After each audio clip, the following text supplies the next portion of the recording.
Hello. So if you've been asked to sketch the graph of x over 9 plus y over 25 equals 1 algebraically, finding vertices and foci, and you're not sure how to do so, you picked the right place to be. So the first thing we're going to start with is finding the vertices algebraically.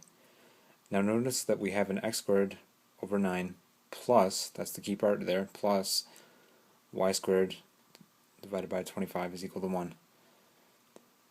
What you need to understand is that this is the equation of an ellipse.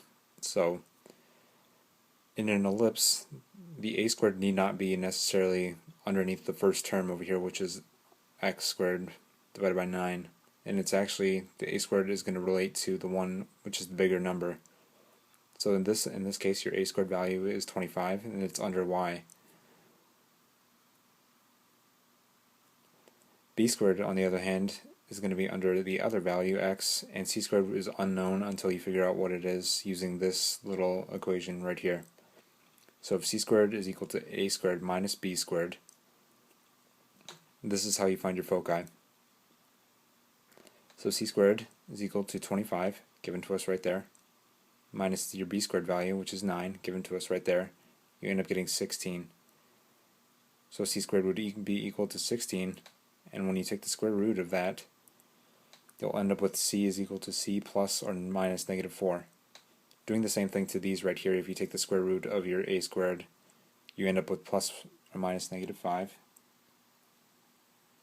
for a, and b would be equal to plus or minus 3.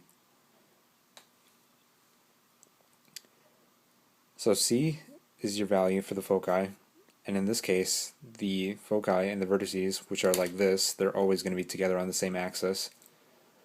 You'll find that they're both going to be on the y-axis right over here. So when you're writing that, you'll write that as 0 plus or minus 4 for the foci and 0 plus or minus 5 for the vertices. And the reason why, again, is because you're pulling that from the vertices from a squared right over there, taking the square root of that to get this, and those are the values that you get. And for the foci, same thing, but a little more work is involved to find that, as opposed to the a and b right there. So once you've done that, you've identified the vertices and the foci. We still need to sketch the graph rather, and you can do that by labeling your points. So positive 5 on the y-axis and negative 5 down there, and b, positive b right over there, which is 3, pulling that over here from this right here. So that b squared, when you squared it, was equal to plus or minus 3. So positive and negative, and the foci being on the y-axis, just like the vertices. So at 0, 4, and 0, negative 4, all because c squared was equal to a squared minus b squared, and when you took the square root of c squared, you were left with your values for the foci. And that is your graph.